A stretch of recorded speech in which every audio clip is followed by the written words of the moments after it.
Throughout history, humans have spun wild, haunting, and sometimes downright hilarious stories to explain the strange world around them. Some of those tales became legends, others became myth, but the weirdest ones? They stuck around, whispered through generations, carved into culture, and sometimes just maybe glimpsed in the dark when no one else was looking. These are 10 of the weirdest legends from mythology and folklore across the world, and some are too strange to be forgotten. In Japan, there's a ghost that doesn't scream, doesn't chase, and doesn't need to say a word.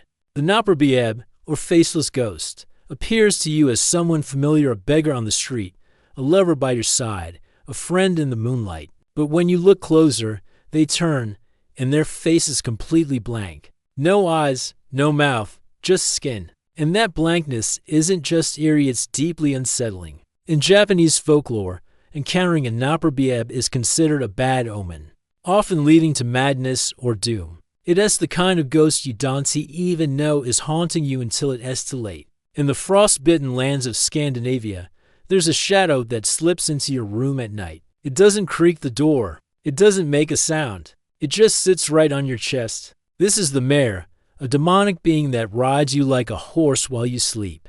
It crushes your lungs and drowns you in nightmares. This creature is the root of the word nightmare, and unlike dream demons of fiction, it wasn't just a story to scare kids. Entire communities believed in the mare, going as far as placing iron scissors under pillows or painting protective runes on walls to keep it away. Imagine waking up, paralyzed, breathless, and knowing exactly what's sitting on top of you. In the West African region of the U people, there exists a vampire, but not the kind that sparkles. The Adzi takes the form of a glowing firefly, small and innocent-looking.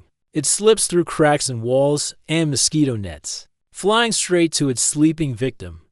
Once inside, it drinks their blood or life force, often leaving the person sick or cursed. But if someone catches it, the Adzi transforms into its true form, a humanoid witch or sorcerer, often blamed for unexplained deaths in villages. Unlike most vampire tales, this one mixes magic, shape-shifting, and traditional suspicion, making the Adzi a folkloric creature and a real-world scapegoat in one terrifying package. Head north into the frozen forests of North America, and you'll hear stories of the Wendigo, a creature born from hunger, isolation, and human desperation. In Algonquian folklore, the Wendigo is what happens when a person resorts to cannibalism in the cold, cursed forever.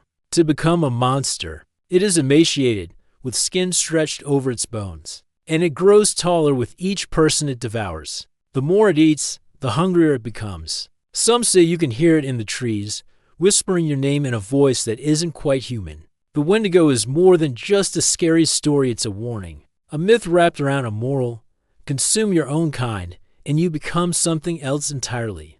Across the plains of Venezuela wanders a figure known only by his whistle. He is El Silban, the Whistler. You'll hear his song a high-pitched, rising and falling tune and think you're safe because it sounds far away. But the legend says that's when he's closest. When the whistle sounds near, you're safe. When it sounds distant, run. El Silban carries a sack filled with the bones of his victim Zor, and some stories, the bones of his own father, whom he murdered in a fit of rage. He appears at dusk, especially to drunkards or abusers, making him not only a ghostly figure, but a kind of supernatural vigilante. Either way, if you hear the whistle, you won't forget it. Now let's head to the green hills of Ireland, where the puka lurks. This shapeshifter can take the form of a black horse, a goat, a giant rabbit, or even a goblin-like creature with glowing eyes. The puka is a creature of contradiction. It can offer wise advice, or it can lead travelers off cliffs.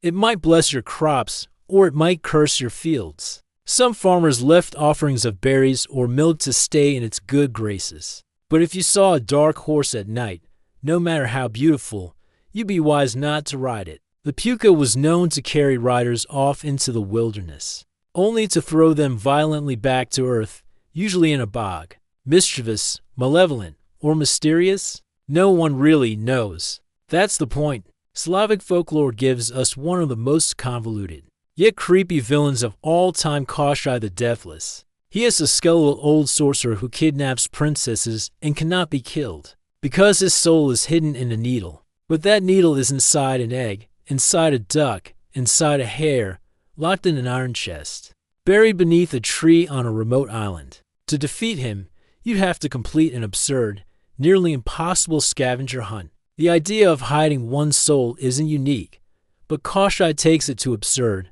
storybook extremes. He is both a symbol of obsessive immortality and a nightmarish math problem brought to life. In the shadowy corners of Southeast Asia, there's the Penanggalan, a beautiful woman by day and a horror by night. When the sun sets, her head detaches from her body, dragging her spine and organs behind it like gory tentacles. She floats through the night hunting for blood, especially from pregnant women and newborns. To keep her organs fresh and manageable, she soaks them in vinegar before reattaching them at dawn.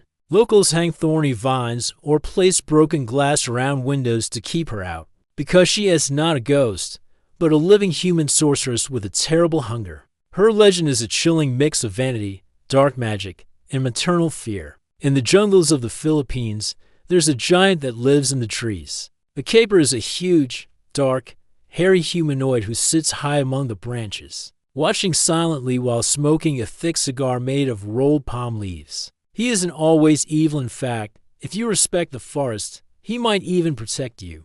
But if you trespass, cut down trees, or disrespect nature, the caper will lead you astray in the forest, looping you endlessly in circles until you lose all sense of direction. Some say he has glowing red eyes. Others say you only notice him when the smoke from his cigar drifts down. Either way, you never forget the feeling of being watched from above. And finally, from the ancient stories of Greece, we meet the Impusa, a terrifying seductress and demonic servant of Hecate, the goddess of witchcraft. She appears as a beautiful woman to lure travelers or lonely men, only to reveal her monstrous form sometimes with brass or donkey legs, blazing eyes, and a thirst for blood. She is known to vanish in a puff of flame once exposed. Impusa was used to scare young men from straying too far at night, but she also symbolized the fear of temptation, deception, and corrupted beauty. She is part demon, part metaphor, and entirely unforgettable. These strange legends may sound unbelievable, but for the people who told them, they were deadly serious. They were cautionary tales, explanations for the unexplainable, and maybe even warnings about something more real than we'd like to admit. Whether it's a head trailing organs through the night, a whistling ghost, or a faceless beggar waiting in the dark, these stories remind us that sometimes the weirdest things aren't made up, they're passed down.